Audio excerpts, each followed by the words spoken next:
All right, so symmetry. You know what symmetry is. It just means that something has a line that goes through it, that on either side of that line it looks exactly the same.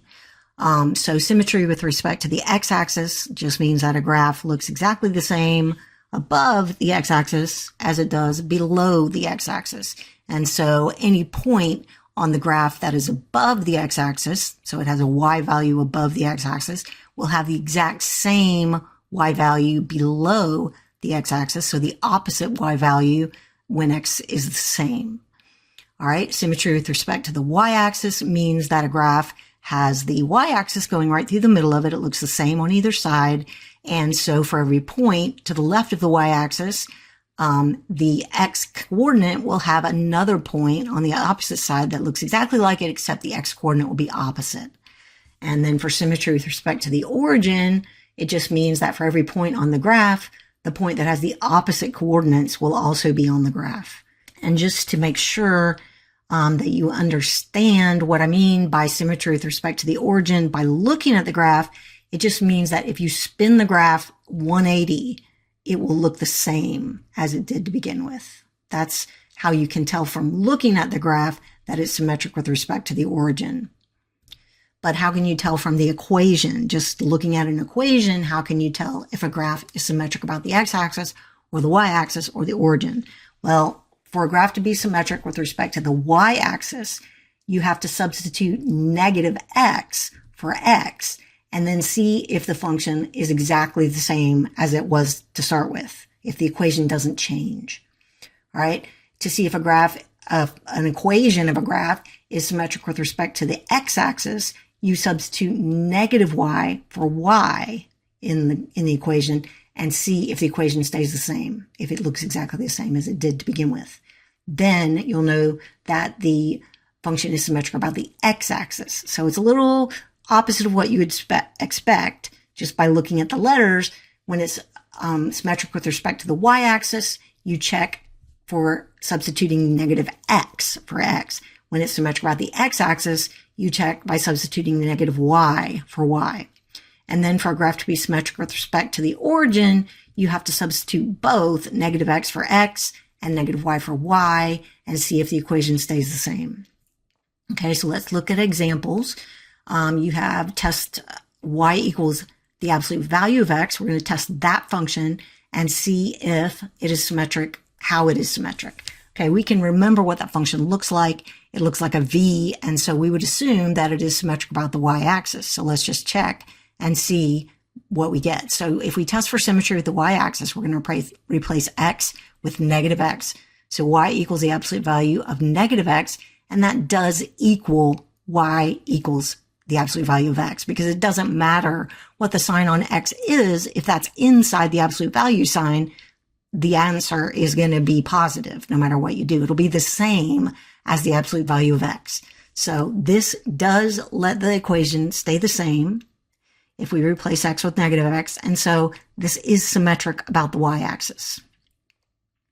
All right, let's check for symmetry about the x-axis, and remembering that this does look like a V, we'll know that it really is not going to be symmetric about the x-axis, but let's check it with the equation. So if we replace y with negative y in that equation, we'll have negative y equals the absolute value of x. And if we multiply both sides by negative 1, we're going to get y equals negative absolute value of x, or the opposite of the absolute value of x, which is not the same as y equals the absolute value of x. So no, that is not the same as the original equation, and so this is not symmetric about the x-axis. Okay, and then to test for symmetry with the origin, we're going to replace both x and y with their opposites. So we would have negative y equals absolute value of negative x.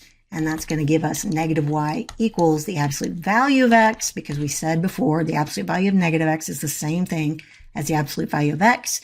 Multiply both sides by negative 1, and we're going to get y equals the absolute negative absolute value of x. And that is not the same as y equals the absolute value of x. That's y equals the opposite of the absolute value of x. So no, this is not symmetric with respect to the origin. Okay, so now we have x equals y squared minus 4. We're going to test for symmetry with the y-axis. We'll replace x with negative x and see what happens. All right, we'll have negative x equals y squared minus 4. multiply both sides by -1, and you have x equals negative y squared plus 4. That is not the same as x equals y squared minus 4. In fact, it's the opposite. So no, this is not the same as f of x, or the original function, and so this is not symmetric about the y-axis. Now we're going to test for symmetry with the x-axis. We'll replace y with negative y, so x equals negative y squared minus 4.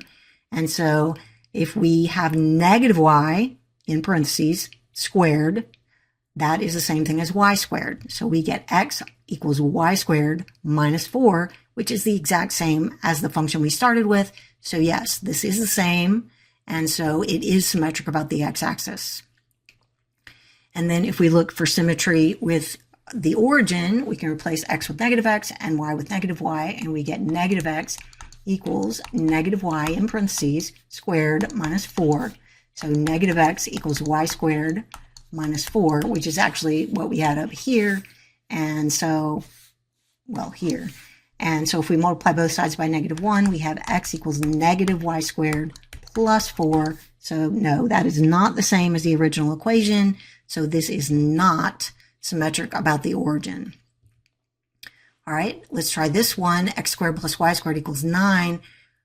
If we remember the circles we've been talking about in this chapter, x squared plus y squared equals 9 is a circle that has its center at the origin. So we know, if we think about what the picture is going to look like, it is symmetric about the x-axis, the y-axis, and the origin.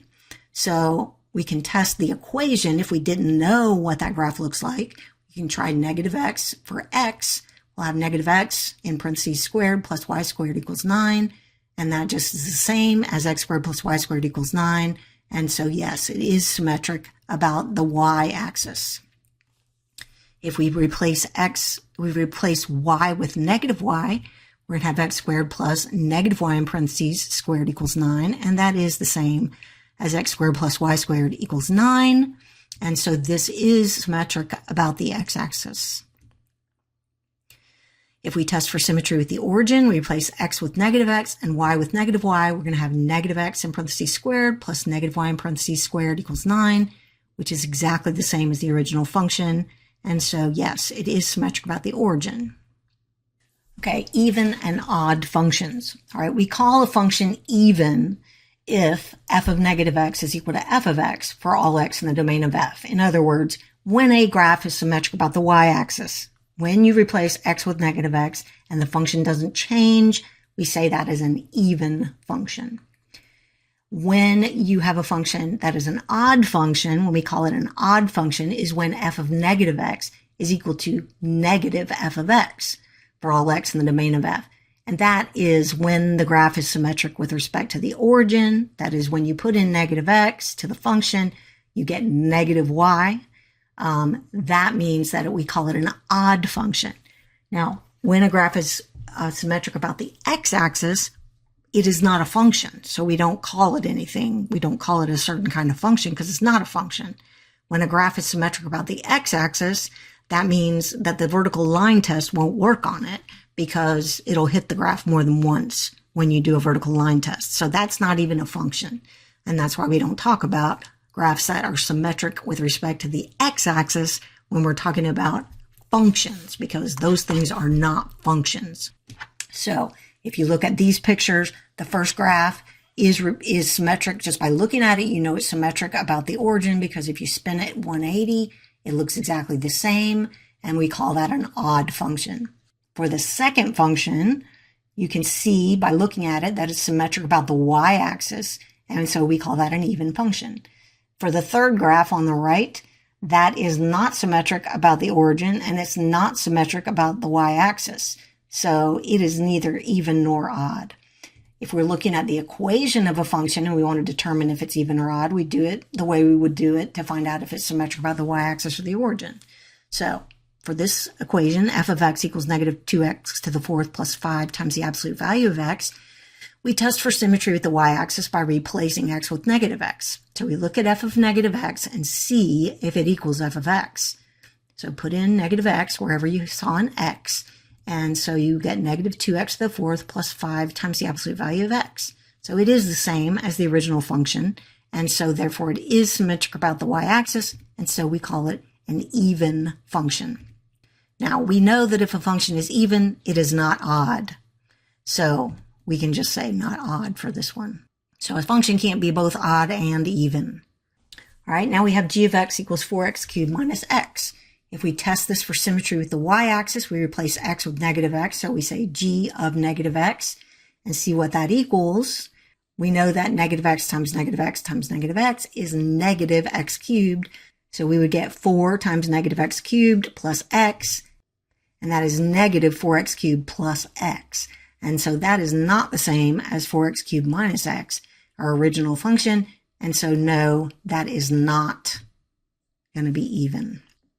All right, test for symmetry with the origin. We're going to see if f of negative x is equal to negative f of x.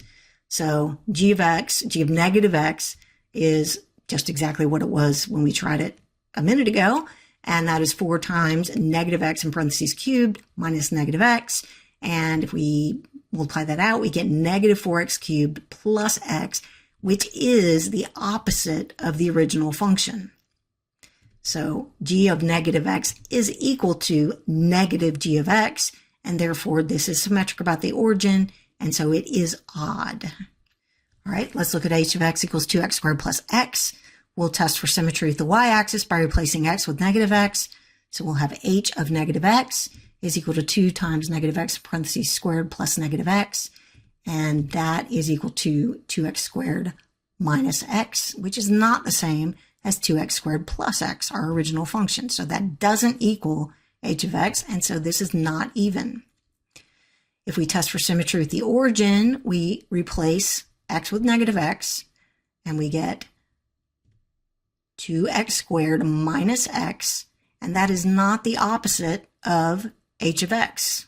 It's not negative 2x squared minus x, which is what it would have to be the opposite of h of x. And so that is not odd. So this function is neither even nor odd. All right, a piecewise function is a function that has to be defined in pieces because it is not just a graph that can be written as one equation. We have to define it over different intervals of the x-axis. So this function says f of x equals negative x minus 1 for x less than negative 1. It equals negative 3 for x between negative 1 and 2. And it equals the square root of x minus 2 for x greater than or equal to 2. And so we want to find the value of the function on different values of x. So when we have f of negative 3, we are looking at this part of the graph when x is less than negative 1 because x is negative 3.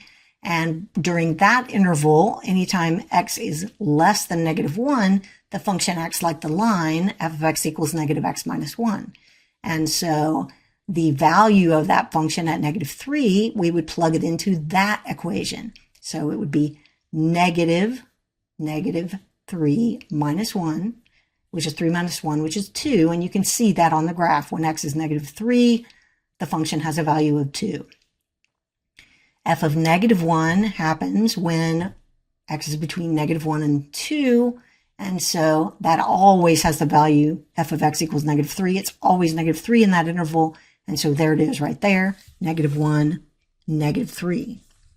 And then when f is equal to 2, we're talking about this part of the function, when x is greater than or equal to 2. And when that happens, the function has the value square root of x minus 2. So that equals the square root of 2 minus 2, which is the square root of 0, which is 0. And you can see the point right there. F of 6, that also happens in that area when x is greater than or equal to 2. And so we would put it into that same thing. Square root of x minus 2. Square root of 6 minus 2 is the square root of 4, which is 2. And you can see that on the graph right over here. You can't really see it. It's off the edge. But when x is 6, y is 2. And so that's what that point is. The value of the function at 6. All right, so let's look at these two. Graph the function defined by f of x equals negative 3x for x less than 1, and f of x equals negative 3 for x greater than or equal to 1. All right, so we're looking at two different areas of the graph of the coordinate plane when x is less than 1, so over here on the x-axis, and when x is greater than or equal to 1, so over here. And we're going to see what the graph is doing.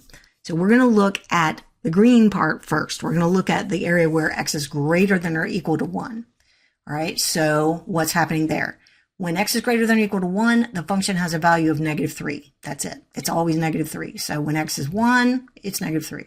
When x is 2, it's -3. When x is 3, it's -3. And forever and ever, as x goes up, it's always -3 in that part of the function. So it's just the horizontal line, y equals -3, and that's what the function looks like from x greater than or equal to 1. Now let's look at the yellow part. When x is less than 1, what does the function look like? The function when x is less than 1 looks like f of x equals -3x, which is a line with y-intercept 0 and slope -3. If x equals 1, which is not really included in this, but we want to know what that function would look like if x equals 1, you would be at -3, because -3 times 1 is -3. We don't want to include that on this part of the function, so we put an open circle there, just showing where the function would be at its beginning, because we want to include every point close to x equals 1, but not including x equals 1. And then for the points less than 1, if x is 0, you have -3 times 0, which is 0. So 0, 0 is on that line. And then we know the slope of the line is -3, so we can go up 3 and back 1 and find another point. And so this part of the function, when x is less than 1, looks like this line. All right, for the one in example 6, f of x is equal to x plus 3 when x is less than -1.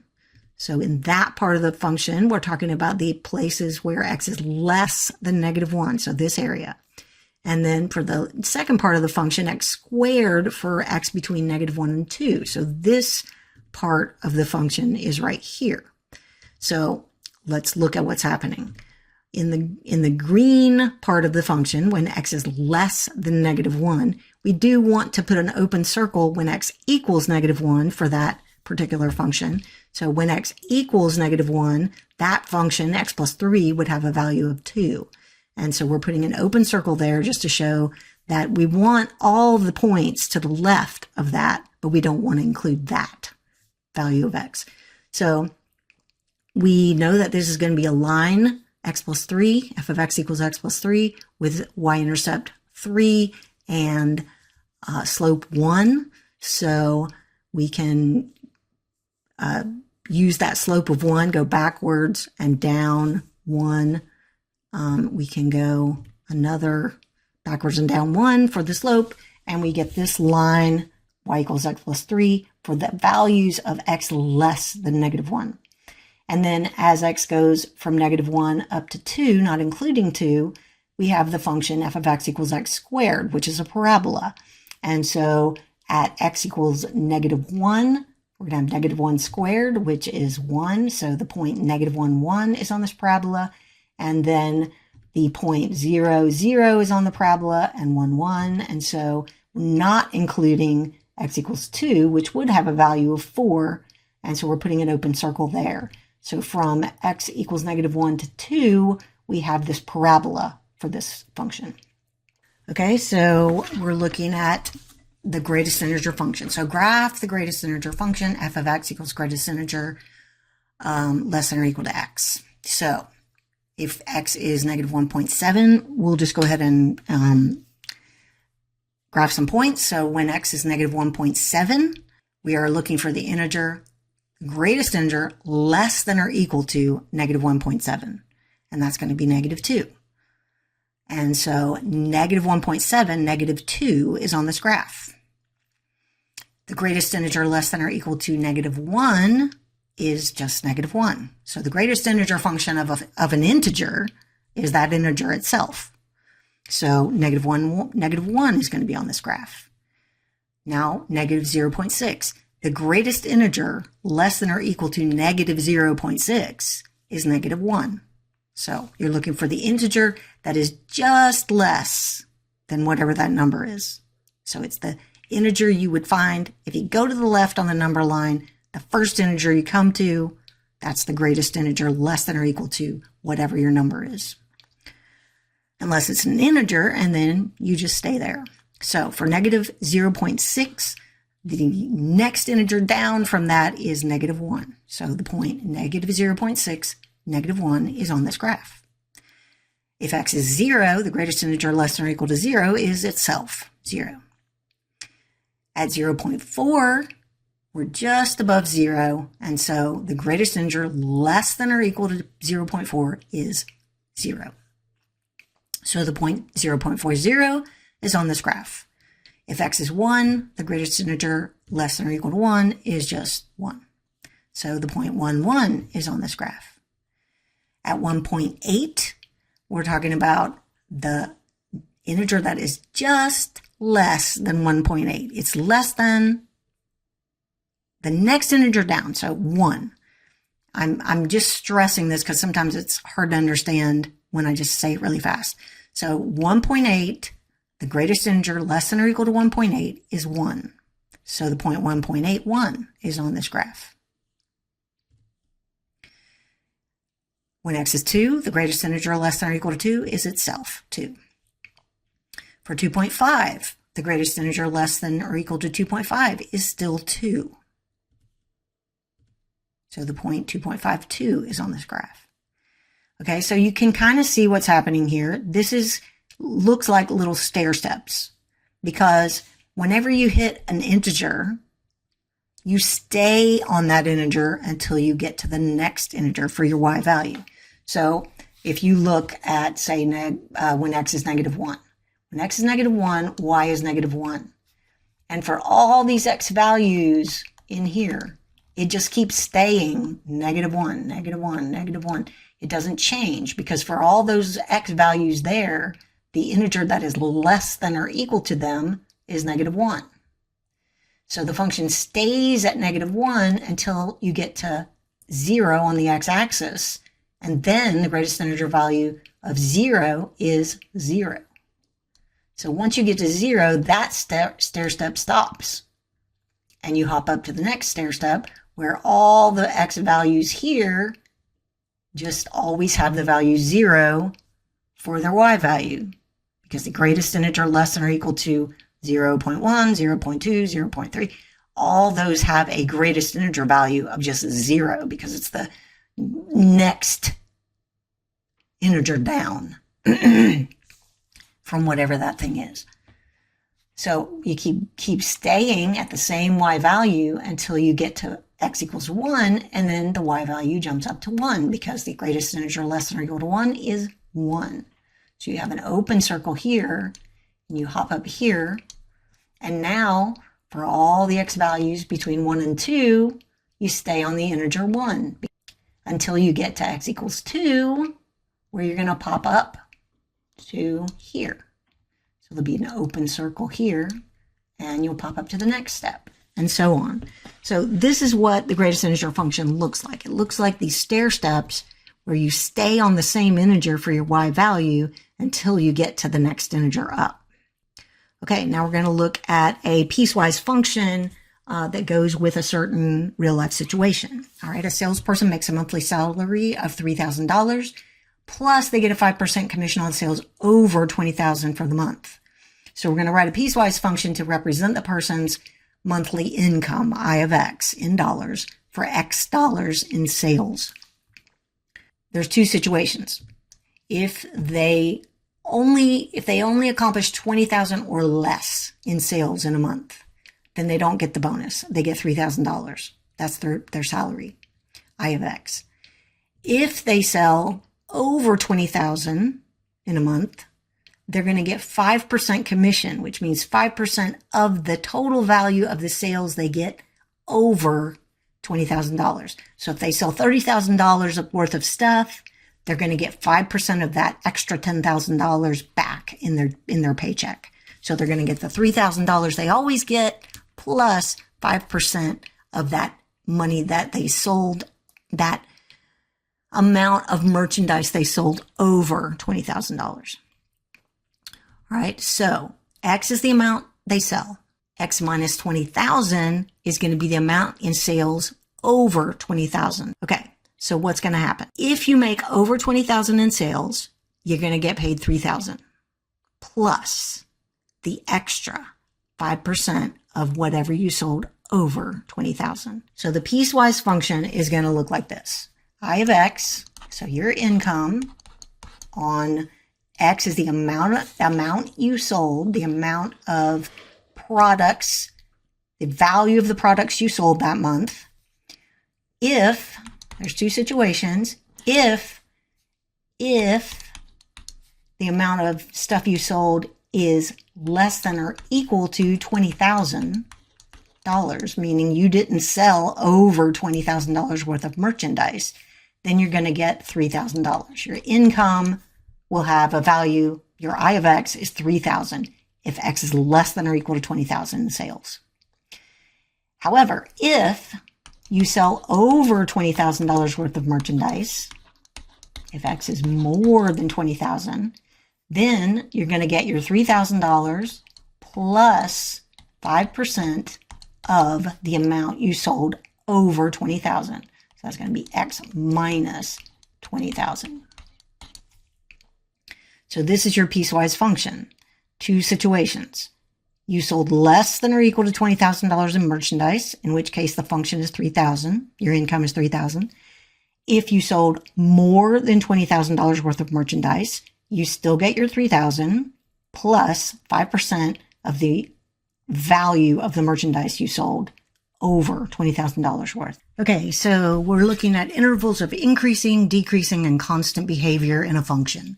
Suppose that I is an interval contained within the domain of a function f.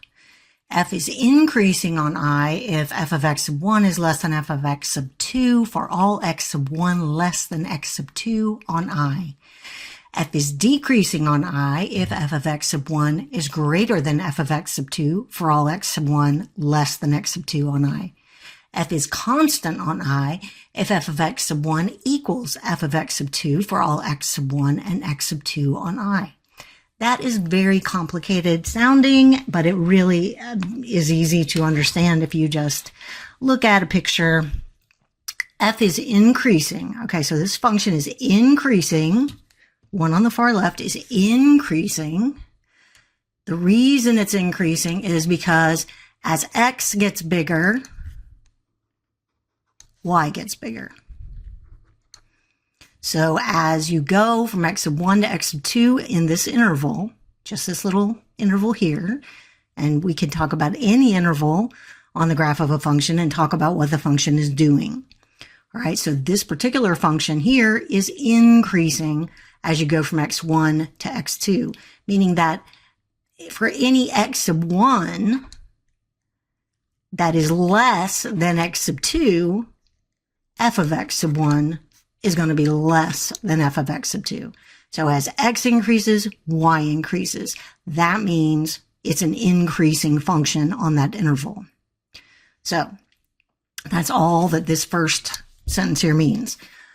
Then decreasing. A decreasing function, if it's decreasing on a certain interval from x sub 1 to x sub 2, that means as x is going up, y is going down. Okay? So that means x sub 1 less than x sub 2 means f of x sub 1 is greater than f of x sub 2. So as x goes up, y goes down in that interval between x sub 1 and x sub 2. That's a decreasing function.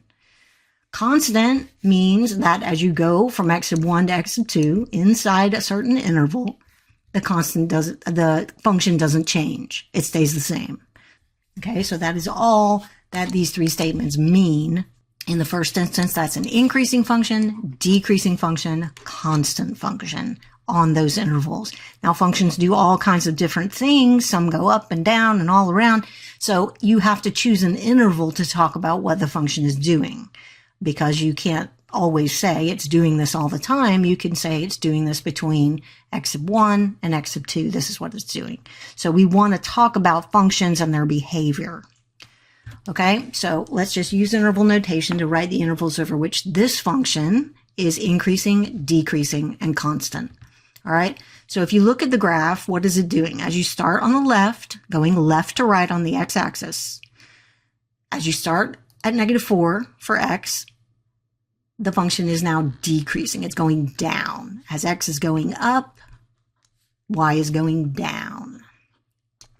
Then once you get to -1 on the x-axis, so here, the function starts to be constant, stays the same, until you get to 2 on the x-axis, and from 2 to 3, the function is increasing. And once you get to 3, the function starts decreasing again. Okay, so we're going to write intervals for when the function is doing different things. Let's start with constant. It's constant from -1 to 2. So we'll put the interval notation here for constant, -1 to 2. From -1 to 2 on the x-axis. This is not a coordinate pair. This is not the point -1, 2.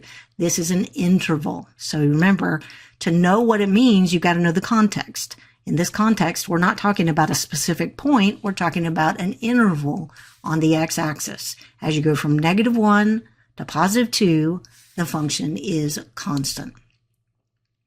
Okay, when is the function increasing? I'm going to go to increasing now. The only time the function is increasing is between 2 and 3 on the x-axis. So the interval where the function is increasing is the interval 2 to 3. And the reason I'm only using parentheses and no square brackets is because you can't really talk about what a function is doing at a specific point. So you would never just put, a solid bracket when you're talking about increasing, decreasing, or constant, because a function's not doing anything when it's at a specific point. It's doing things across an interval. It's moving. If you just, say, what is it doing at the point, 3, when x is 3? It's not doing anything. It's just one point. So you always use parentheses when you're talking about intervals where a function is doing things. Decreasing. Okay, the function is decreasing in 2 places. It's decreasing as you go from -4 to -1 on the x-axis, and as you go from 3 to infinity on the x-axis. The function is decreasing in both places. So for the decreasing, we're going to say the interval from -4 to -1, sorry, union the interval from 3 to infinity on the x-axis. So those are 2 places where the function is decreasing. As x increases, y decreases.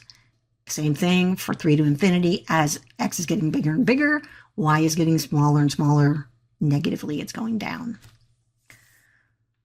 All right, so relative maxima and minima. All right, a relative maximum for a function is just a place where f of a is greater than or equal to f of x for all x near a. So what all this means is that if you're talking about a little interval around a certain x value, a relative maximum is where the function has the highest value in that particular area. So sometimes when we're dealing with a function, we want to talk about places where the function changes behavior. And those will be relative maximums and relative minimums, because as you're on this particular function, you're increasing. And when you hit this spot, the function changes behavior. It starts to decrease. And so those places are called relative maximums if it's the highest spot or has the greatest value of f of x, f of a in, an area close to x equals a. Or a relative minimum value like this, f of b, when you're close to x equals b. All right, so when you're close to b on the x-axis, this value of the function is the lowest value.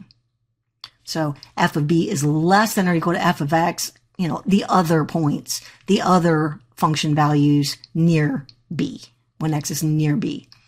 So informally, the definition of a relative maximum and minimum is that f of a is a relative maximum of f. It means that f of a is the maximum value of the function relative to other points nearby. And f of a is a relative minimum of f if f of a is the minimum value of the function compared to other points that are close by. All right. So this is talking about behavior really where the function begins to change behavior. But we want to often know if that's a relative maximum or relative minimum. And we want to know the exact place where the function is changing behavior. So this is not really, we're not going into all that detail now. Right now, we're just talking about what is a relative maximum, what is a relative minimum. And it's just a place where the function reaches the highest value in the direct vicinity of that point. All right, so for the graph of y equals g of x, determine the location and value of any relative maxima and minima. All right, so you can see what's happening. The function, let's start on the left, always starting on the left, the function is decreasing, going down, until you get to this spot right here, and then it starts increasing again. And so a place where the function is decreasing and then it starts increasing is going to be a relative minimum. So it comes down, and as soon as it gets ready to go back up again, that's where you're going to have a relative minimum. So this function has a relative minimum at x equals -1. -1, -5 is a relative minimum for this function. And then it's increasing, increasing, increasing, and once it hits x equals 2, it begins to decrease again.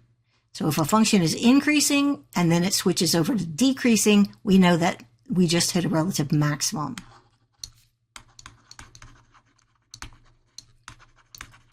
Okay, and that's at the point 2, 1. We have that relative maximum.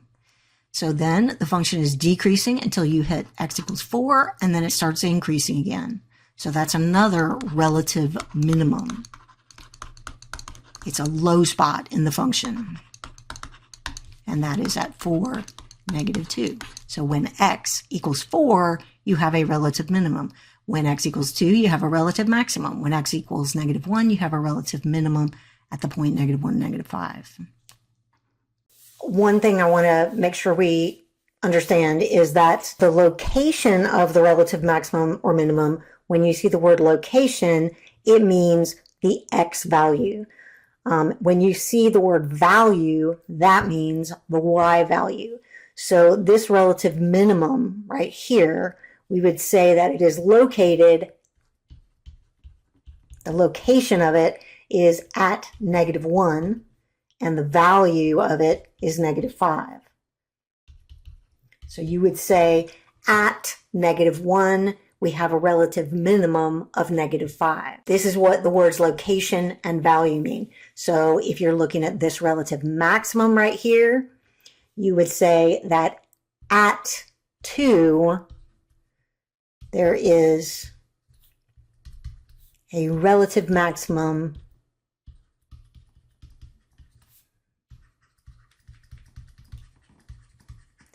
of 1. And then for this minimum down here, you would say at 4, there is a relative minimum, or sometimes you'll just say a minimum. At 4, there's a relative minimum of -2, or you might say with a value of -2. So you could say minimum of -2, or you say minimum of value -2, but most of the time you're going to say at 4, there's a relative minimum of -2. So location is the x, the value of it is the y.